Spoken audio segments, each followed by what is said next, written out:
që 7 vite më parë vetëvendosja premtonte byron për verifikimin dhe konfiskimin e pasurisë së papërlidhshme. Dhe atë e majti për refren kryesore të vazhdueshëm zgjedhor. Albin Kurti me gishtat gërshan si simboli premjes dhe i kputjes së korrupsionit, e bëri byron senzacion të 4 fushatave të fundit zgjedhore. Pasurinë e plaçkitur do ta kthejmë në shtet ishte fjalia më e rrahur dhe më e brohuritur e Kurtit gjatë fushatave të fundit zgjedhore. 7 vite më vonë, pas miratimit të ligjit të ri, Donika Gërvalla e sqaroi se në çfarë roli do të përkthehet në të vërtetë kjo byro. Ajo tha se byroja ka vetëm rol përgatitor dhe analitik dhe jo ekzekutiv. Tash në fjalët e saj, byroja mbledh, verifikon dhe paraqet prova, për nuk merr vendim për konfiskim. Ato e merr gjykata. Ky sqarim erdhi si çmaxhepsje e fundit për ata që presnin ose të cilëve u thuhej se do të ketë drejtësi ndaj të pasuruarve të 20 vjeçit. Tash, vendimi i gjykatës kushtetuese ndaj ligjit parë për byron ishte shpallur në tërësi i pavlefshëm, në korrekt të 2024. Gjykata kushtetuese aty gjente defekte serioze kushtetuese dhe tejkalim të autoritetit qeverisë. Aty ndër pikat më kritike ishin cënimi i të drejtës në pronë dhe i sigurisë juridike. Gjykata po ashtu vrente që as institucioneve të pavarura nuk mund të caktohen kompetenca jashtë kornizës kushtetuese. Edhe Komisioni i Venecias qysh në qershor të 2022-s i kishte dhënë mbi 30 vërejtje ndaj këtij projekti ligji.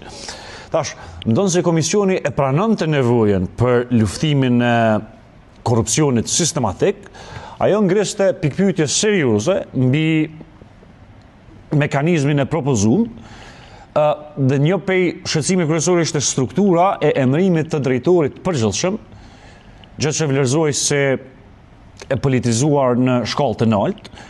Komisioni rekomandonte që zgjedhjen e drejtorit bëhej nga një komision i pavarur ekspertësh e jo vetëm nga kuvendi. Dyshohej gjithashtu nëse krijimi i një trupi të ri ishte zgjidhja e duhur, duke u cituar frika për komplikimin e sistemit ekzistues. Aty thuhej se nuk mund të ketë justifikim për t'i nënshtruar zyrtarët në 2 procedurat verifikimit të së njëjtës pasuni. Komisioni paralajmëronte edhe rrezikun e shkeljes së drejtave të njerit, duke e kritikuar pragun e ulët të provës. Byroja e rishkruar tash në versionin e ri të ligjit e sakson se kjo byro shërben vetëm si një lloj prokurie civile pa kompetenca ekzekutive për konfiskim.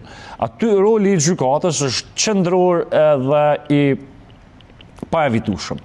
Sipas Nenet 25, aty gjykata kontrollon çdo hap procesit. Aty thuhet që gjykata vendos me akt gjykim lidhur me propozimin për konfiskimin e pasurisë dhe çush e përcakton ligji, pra aty është një prag fillestar për nisjen e verifikimit që është shpërputhje në mbi 25.000 euro. Tash në 24 për mospërputhjen e pasurisë me të hyrat. Byroja nuk mundet me procedu nën shuma të këtij kufini. Tash, ndryshim ka edhe në përbërjen e re të Komisionit Mbikëqyrës. Aty janë larguar auditori i përgjithshëm dhe avokati i popullit. Tash komisioni ka 5 anëtar, 3 të emëruar nga kuvendi, një drejtor, një nga drejtori i AKK-s dhe drejtori i Njësisë së Inteligjencës Financiare. Anëtarët emëruar nga kuvendi nuk guxojnë të kenë qenë pjesë e subjekte politike 5 vitet e fundit. Tash, për sigurinë juridike, ligji specifikon që verifikimi mbulon pasuninë e fituar nga data 17 shkurt 2008. Verifikimi mund të bëhet deri në 5 vite pas përfundimit të funksionit të zyrtarit publik. Inicimi i procedurës po ashtu mund ndodh deri në 10 vite nga momenti kur personi ndalon ushtrimin e funksionit. Tash, ligji aty e prezentën edhe vlerësimin e gjasa si standardi i të provuarit. Sipas nenit 3. Ky standard zbatohet kur pasuria e zyrtarit nuk përputhet me të hyrat dhe prejardhja nuk provohet si e ligjshme. Drejtori i përgjithshëm zgjidhet për një mandat 7 vjeçar pa të drejtë rizgjedhje për të evituar ndikimin politik. Qeveria pretendon se i ka adresu vërejtjet të gjykatës kushtetuese dhe të Komisionit të Venecias me rikonfigurimin e mekanizmave.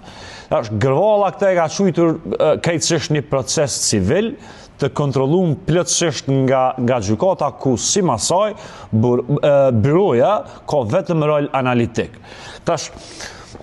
Premtimi 7 viteve për konfiskimin e të drejtë për drejtë ka mbetur prapa.